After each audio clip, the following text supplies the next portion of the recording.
Hello students, welcome back to my channel Shiksha competition. नई कविता हम यहाँ पर आज पढ़ने वाले हैं। नई कविता का ये प्रैक्टिस से पहले हम प्रयोगवाद तक कंप्लीट कर चुके हैं। जो इम्पोर्टेंट क्वेश्चन थे वो मैंने यहाँ पर करवा दिए हैं। रिवीजन हमारी क्वेश्चंस की ही चल रही है। ठीक है, आज हम यहाँ पर 40 क्वेश्चन देखेंगे। आज हमारे यहाँ पर टोटल होंगे 40 क्वेश्चन, जो कि नई कविता के बहुत ही इंपॉर्टेंट हैं और यहीं से ही आपके जो भी क्वेश्चन है वो हर परीक्षा में देखने को मिलते हैं। तो चलेंगे हम अपनी क्लास की तरफ। पहले आप पूरी क्लास देख लीजिए। अगर आपको अच्छी लगे तो लाइक ज़रूर कर देना, सब्सक्राइब कर लेना चैनल को और शेयर कर देना अपने दोस्तों के साथ में। फर्स्ट क्वेश्चन है हमारे यहाँ पर, नई कविता पत्रिका का प्रकाशन आरंभ कब हुआ था? नई कविता पत्रिका का प्रकाशन कब आरंभ हुआ था? 1953, 54, 55 या 56? तो ये हुआ था 1954 ईस्वी में। ठीक है, 1954 ईस्वी में नई कविता पत्रिका का प्रकाशन हुआ था। जिसके संपादक कौन थे? संपादक इंपॉर्टेंट है, तो ये थे जगदीश गुप्त और राम स्वरूप चतुर्वेदी। ठीक है, राम स्वरूप चतुर्वेदी, ये दोनों ही इसके कौन थे? संपादक थे। हालांकि जगदीश गुप्त का नाम यहाँ पर ज़्यादा पूछा जाता है। जगदीश के नाम से कई नाम आपको देखने को मिलेंगे आगे, तो इसलिए इसको अच्छे से याद रख लेना। नई कविता पत्रिका का प्रकाशन जगदीश गुप्त जी ने किया था। नई कविता की प्रमुख प्रवृत्ति क्या है? तो इसकी प्रवृत्ति बतानी है। बौद्धिकता का प्राधान्य, यथार्थवाद का अति आग्रह, कुंठा, निराशा, संदेह की अभिव्यक्ति। तो यहाँ पर हमारा राइट ऑप्शन कौन सा हो जाएगा? नई कविता की प्रमुख प्रवृत्ति बौद्धिकता का प्राधान्य भी है, यथार्थवाद का अति आग्रह भी है, कुंठा, निराशा और संदेह की अभिव्यक्ति करना भी है। तो ये तीनों ही ऑप्शन यहाँ पर हमारे करेक्ट हो जाएंगे। डी ऑप्शन सही है। कैलाश वाजपेयी की साहित्य अकादमी पुरस्कार से सम्मानित काव्य कृति कौन सी है? ये चारों की चारों जो काव्य कृतियां हैं वो कैलाश वाजपेयी जी की हैं। इनको अच्छे से देख लीजिए। देहांत से हटकर, महास्वप्न का मध्यांतर, हवा में हस्ताक्षर, पृथ्वी का कृष्ण पक्ष। ठीक है, ये चारों जो काव्य कृतियां हैं वो कैलाश वाजपेयी की हैं। अब इनमें से किस पर साहित्य अकादमी पुरस्कार मिला था? तो ये मिला था हवा में हस्ताक्षर। ठीक है, हवा में हस्ताक्षर इनकी जो काव्य कृति है ये 2009 ईस्वी में इस पर साहित्य अकादमी पुरस्कार दिया गया था। आगे चलेंगे। पुरातनता का यह निर्मोह सहन करती न प्रकृति पल एक। यहाँ निर्मोह शब्द से क्या अभिप्राय? यहाँ पर जो ये निर्मोह शब्द आया है इसका अर्थ पूछ रहा है, मीनिंग आपसे पूछ रहा है। ठीक है, इसका क्या अर्थ है? सांप के शरीर पर लिपटी कैंचुली, निष्ठुर आघात, ये दो बार दे दिया गया है। निष्ठुर आघात, नितांत अनावश्यक भार या निकम्मापन। पुरातनता का यह निर्मोह सहन करती ना प्रकृति पल एक। तो इसका जो अभिप्राय है वो है सांप के शरीर पर लिपटी कैंचुली से। आई होप आपको ये क्वेश्चन अच्छे लगेंगे, है ना? ऐसी मैं उम्मीद करती हूँ। अगर अच्छी लगे तो प्लीज़ लाइक ज़रूर कर देना, सब्सक्राइब कर लेना चैनल को। इनमें से साठोत्तरी कवि कौन है? तो इनमें से साठोत्तरी कवि कौन है? जयशंकर प्रसाद, हरिऔध, आलोक धनवा या रसांति प्रिय द्विवेदी? तो इनमें से जो साठोत्तरी कवि हैं वो हैं आलोक धनवा जी। ठीक है, आलोक धनवा साठोत्तरी कवि हैं। और जयशंकर प्रसाद छायावादी कवि हैं और छायावाद के प्रवर्तक माने जाते हैं। हरिऔध जी द्विवेदी युग के कवि हैं। शांति प्रिय द्विवेदी ये एक आलोचक भी रहे हैं। शंबुक वध के रचनाकार कौन है? शंबुक वध के रचनाकार कौन है? धर्मवीर भारती, जगदीश गुप्त, भारत भूषण अग्रवाल या प्रभाकर माचवे? तो यहाँ पर हमारा राइट ऑप्शन हो जाएगा जगदीश गुप्त, जिन्होंने 1954 में नई कविता पत्रिका का प्रकाशन किया था। यही शंबुक वध के क्या है? रचनाकार हैं। इसके अलावा इनकी रचनाएं हैं नाव के पांव, शब्द दंश, हिमबद्ध, युग्म, छंद सती। ठीक है, ये भी इनकी अन्य रचनाएं हैं। नवगीत दशक के संपादक कौन है? नवगीत दशक के संपादक कौन है? रामदरस मिश्र, शंभुनाथ सिंह, उमाकांत मालवीय, सोम ठाकुर? तो यहाँ पर हमारा राइट ऑप्शन हो जाएगा शंभुनाथ सिंह। ठीक है, नवगीत दशक के जो संपादक है वो है शंभुनाथ सिंह। आगे देखेंगे इनमें से कौन सा कवि है जो नकेनवाद से जुड़ा हुआ है? नकेनवाद, न के न, इसमें यानी कि दो ऐसे कवि हैं जिनका नाम न से शुरू होता है और एक का नाम के से शुरू होता है। ये जो नकेनवाद है ये तीन लोग इसमें मिलकर के तीनों की यहाँ पर रचनाएं रखी गई हैं और इसको प्रपद्यवाद भी कहा जाता है। ठीक है, नकेनवाद को प्रपद्यवाद भी कहते हैं। और इसमें थोड़ा सा इसकी जो व्याख्या है वो भी मैंने दी हुई है, देखते हैं आगे। नकेनवाद से कौन सा कवि है जो इसमें जुड़ा हुआ है? केसरी कुमार, केदारनाथ सिंह, नरेश मेहता या केदारनाथ अग्रवाल। ठीक है, तो कौन से आंसर है यहाँ पर सही हो जाएगा? तो ये है नरेश मेहता। इनसे मिलते जुलते शब्द आगे आएंगे, इनको हम आगे देखते हैं। नरेश मेहता यहाँ पर प्रपद्यवाद को नकेनवाद भी कहते हैं, क्योंकि इसमें बिहार के 3 कवि नलिन, विलोचन शर्मा, केशरी कुमार। देखो ऊपर जो हमने देखा था ना, अभी दोबारा दिखा देती हूँ। ये हमने देखा था यहाँ पे केसरी, ये वाला स इसमें आता है। ठीक है, और जो नकेनवाद है उसमें आता है ये वाला श। ठीक है, ये पूछा जाता है, इसलिए इसको थोड़ा सा अच्छे से ध्यान दे लेना। इसीलिए यहाँ पर मैंने इसकी जो व्याख्या है वो भी रख दी है। नलिन, विलोचन शर्मा, है ना, केसरी कुमार और नरेश मेहता। ठीक है, नरेश मेहता के प्रथम अक्षरों के आधार मानकर नकेन बनता है। प्रपद्यवाद का प्रवर्तन नलिन विलोचन शर्मा ने सन 1956 में प्रकाशित नकेन के प्रपद्य संकलन से किया था। आगे चलते हैं। रामदरस मिश्र को उनकी किस कृति पर वर्ष 2015 के लिए हिंदी साहित्य अकादमी पुरस्कार दिया गया था? 2015 में ही इनको साहित्य अकादमी पुरस्कार मिला था। तो ये इनकी किस रचना पर मिला था? इनकी चारों रचनाएं देख लेते हैं। कितने बजे हैं, आग की हंसी, बबूल और कैक्टस, बिना दरवाजे का मकान। सारी खतरनाक रचनाएं हैं। और यहाँ पर हमारी आग की हंसी जो रचना है, इस पर 2015 में साहित्य अकादमी पुरस्कार दिया गया था। 10वां क्वेश्चन है हमारे यहाँ पर, संशय की एक रात किसके संशय पर आधारित रचना है? संशय की एक रात किसके संशय पर आधारित रचना है? राम, कृष्ण, शंकर या विष्णु जी? तो संशय की एक रात जो रचना है, पहले तो आपको ये पता होना चाहिए किसकी है। तो ये नकेनवाद के जो कवि हैं वो है नरेश मेहता। ठीक है, नरेश मेहता जी की ये रचना है संशय की एक रात, और ये राम के जीवन पर आधारित है। ठीक है, राम के जीवन पर आधारित है, और इसके प्रकाशन वर्ष देखते हैं 1962 ईस्वी में प्रकाशित हुई थी। और संशय की एक रात का मतलब है इसमें कौन सी कहानी रखी गई है? तो राम रावण का जब युद्ध हुआ था तो उससे पहले की एक रात। ठीक है, एक रात में जो उनके मन में संशय था, राम रावण के मन में, राम के मन में जो संशय उत्पन्न हो रहा था, उसके बारे में यहाँ पर वर्णन किया गया है। ठीक है, एक इसी प्रकार का एक जो रामायण में जो सॉन्ग चलता है वो भी है, यही रात अंतिम, यही रात भारी। ठीक है, वही रात का जिक्र इसमें किया गया है। जगदीश गुप्त को 1997 में किस सम्मान से विभूषित किया गया है? जगदीश गुप्त को 1997 में किस सम्मान से विभूषित किया गया? भारत भारती सम्मान, ज्ञानपीठ, सरस्वती या व्यास सम्मान? तो जगदीश गुप्त को 1997 ईस्वी में भारत भारती सम्मान से विभूषित किया गया था।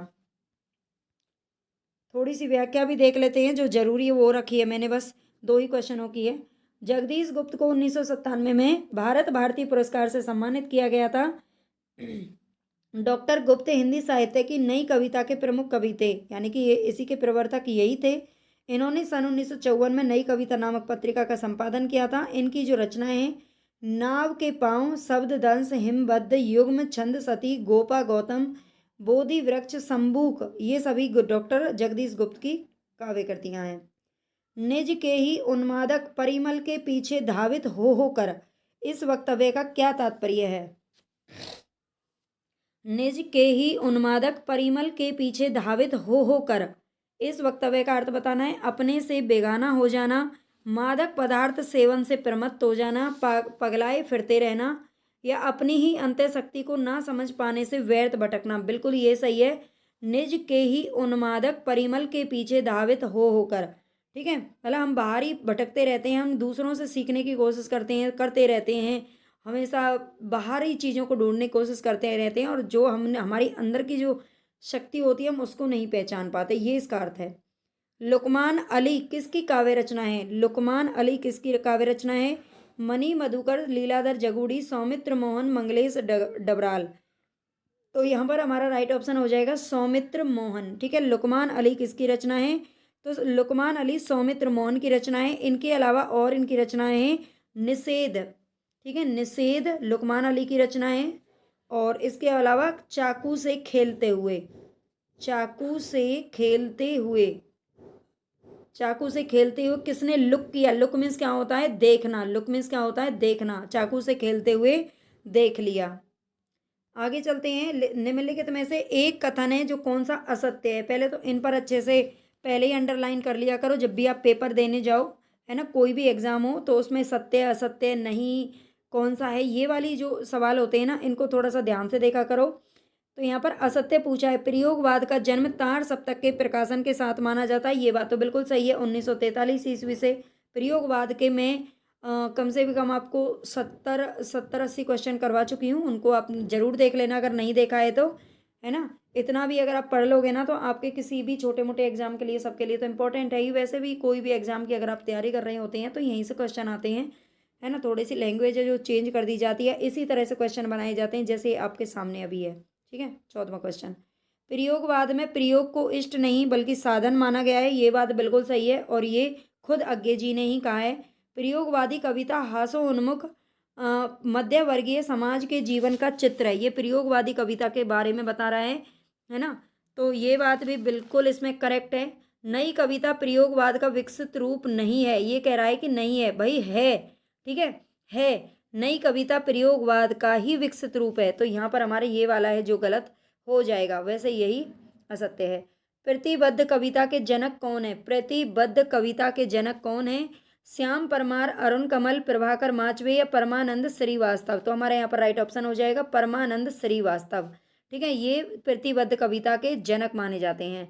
निम्नलिखित लेखकों में व्यंग्यकार कौन है? व्यंग्यकार कवि कौन है? मोहन राकेश, कन्हैयालाल मिश्र, प्रभाकर, बेढ़ब बनारसी या पांडे बेचन शर्मा उग्र। तो यहाँ पर हमारा राइट ऑप्शन हो जाएगा बेढ़ब बनारसी। ठीक है, बेढ़ब बनारसी जो है ये एक व्यंग्यकार हैं। और पांडे बेचन शर्मा उग्र की बात करें तो उग्र देख के कहीं व्यंग्य मत लगा देना, ये प्रकृतिवादी शैली के रचनाकार हैं। इनको भी थोड़ा सा याद रखना अच्छे से। प्रकृतिवादी शैली के क्या हैं? रचनाकार हैं। निम्नलिखित में से कौन सी विशेषता है जो नई कविता की नहीं है? नई कविता की कौन सी विशेषता नहीं है? क्षणवादिता, बौद्धिकता, अतिशय वैयक्तिकता, मार्क्सवादी दर्शन।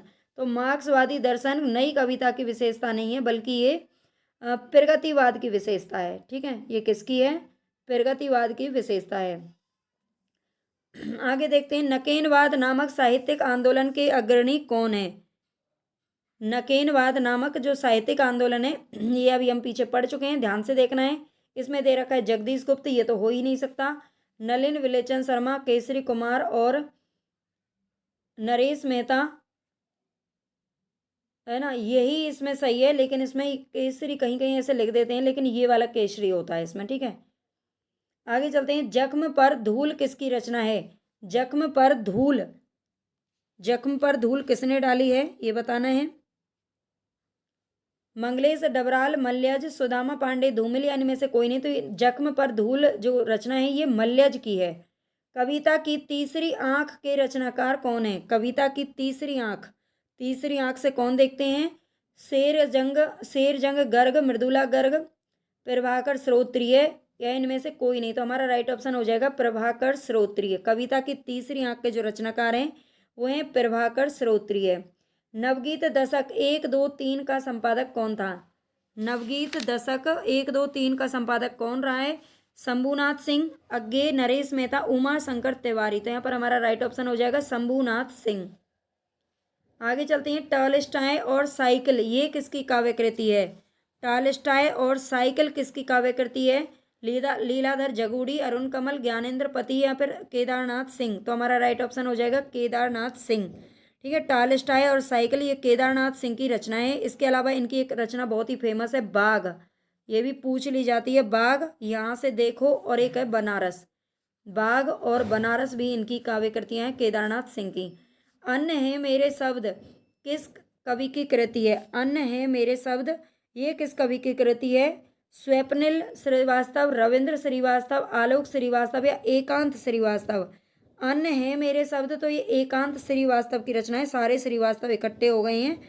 ठीक है, अन्न है मेरे शब्द ये किसका काव्य, ये काव्य संग्रह किसका है? एकांत श्रीवास्तव का। ठीक है, आगे देखते हैं, निम्नलिखित काव्य संकलनों में से किसके कवि अरुण कमल हैं? चांद का मुंह टेढ़ा है, मगध, सागर मुद्रा, अपनी केवल धार। तो अपनी केवल धार जो रचना है इसके कवि है अरुण कमल जी। साय में धूप काव्य कृति के रचयिता कौन है? साय में धूप, रघुवीर साय, दुष्यंत कुमार, नरेश मेहता या धर्मवीर भारती। तो यहाँ पर हमारा राइट ऑप्शन हो जाएगा दुष्यंत कुमार। एक ऐसी ही रचना है धूप से संबंधित, सीढ़ियों पर धूप, सीढ़ियों में धूप जो रचना है ये है रघुवीर सहाय की, इसको भी याद रखना है। नई कविता के प्रवर्तक कौन थे, यहाँ पर आप ध्यान से देखेंगे नई कविता के प्रवर्तक कौन थे। वैसे अभी हमने ऊपर पढ़ा है नई कविता 1954 में प्रकाशित होती है और इस आंदोलन के जो प्रवर्तक थे वो माने जाते हैं जगदीश गुप्त। लेकिन यहाँ पर आप ऑप्शन देख सकते हैं, इनके हिसाब से नई कविता के प्रवर्तक कौन थे, ये क्वेश्चन पूछा जा चुका है। तो यहाँ पर हमारा राइट ऑप्शन हो जाएगा भारतेंदु हरिश्चंद्र। ठीक है, जो भारतेंदु हरिश्चंद्र थे उन्होंने ही ब्रज को हटा करके खड़ी बोली में नई कविता को लेकर आना चाहा था। नए इलाके में किसकी काव्य कृति है, नए इलाके में ये किसकी काव्य कृति है, नए इलाके में बोधिसत्व, विनोद कुमार शुक्ल, उदय प्रकाश या अरुण कमल। बताइए कौन सा यहाँ पर हमारा राइट ऑप्शन हो जाएगा, बोधिसत्व, विनोद कुमार शुक्ल, उदय प्रकाश या अरुण कमल।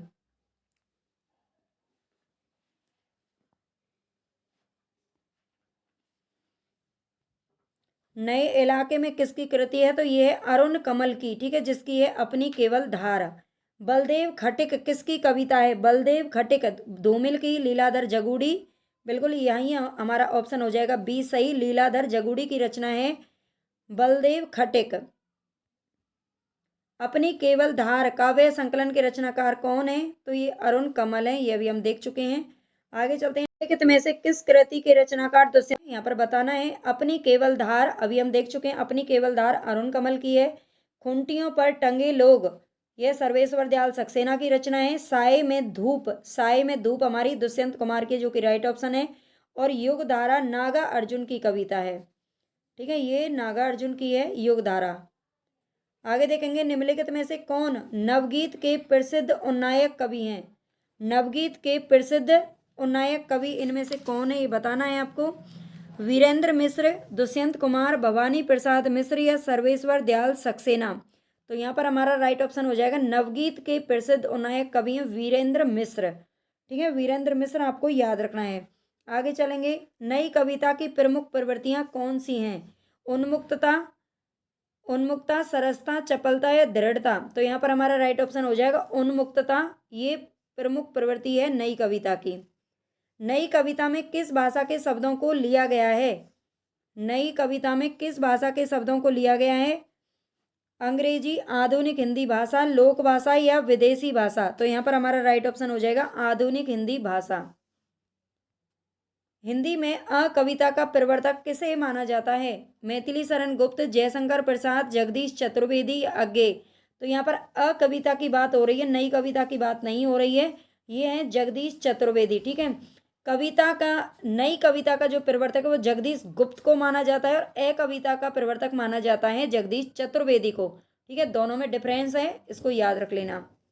आगे चलते हैं, अगर आपको क्वेश्चन अच्छे लग रहे हैं तो आप कमेंट बॉक्स में मुझे फीडबैक जरूर देना कि आपको क्वेश्चन कैसे लग रहे हैं। कल से मैं और कुछ नए टॉपिक करवाऊंगी। ठीक है, अभी तक हम जो इम्पोर्टेंट थे, जो PYQ पूछे गए हैं वो आपके लिए हर एग्ज़ाम के लिए इम्पोर्टेंट है, वो मैं करवा रही हूँ। और प्लीज़ ज़्यादा से ज़्यादा सपोर्ट करिए, शेयर करो ज़्यादा से ज़्यादा चैनल को, ताकि सब बच्चों तक पहुँच सके। आगे चलते हैं, भय भी शक्ति देता है, ये किसका काव्य संग्रह है, भय भी शक्ति देता है, नरेंद्र मोहन, उदय प्रकाश, जानकी वल्लभ शास्त्री या लीलाधर जगूड़ी। तो यहाँ पर हमारा राइट ऑप्शन हो जाएगा लीलाधर जगूड़ी। ठीक है, भय भी शक्ति देता है, लीलाधर जगूड़ी। इसके अलावा हम देख चुके हैं इनके 2-3 और नाटक। नाटक जारी है, ये भी बहुत पूछा जाता है, नाटक जारी है ये भी किसका है, तो ये भी लीलाधर जगूड़ी का है, नाटक जारी है। ठीक है, बची हुई पृथ्वी, घबराए हुए शब्द। आगे चलेंगे, सदियों का संताप, ये किसकी रचना है, बालकृष्ण शर्मा, नवीन, जयप्रकाश करदम, ओम प्रकाश वाल्मीकि या मोहनदास नैमिषारण्य।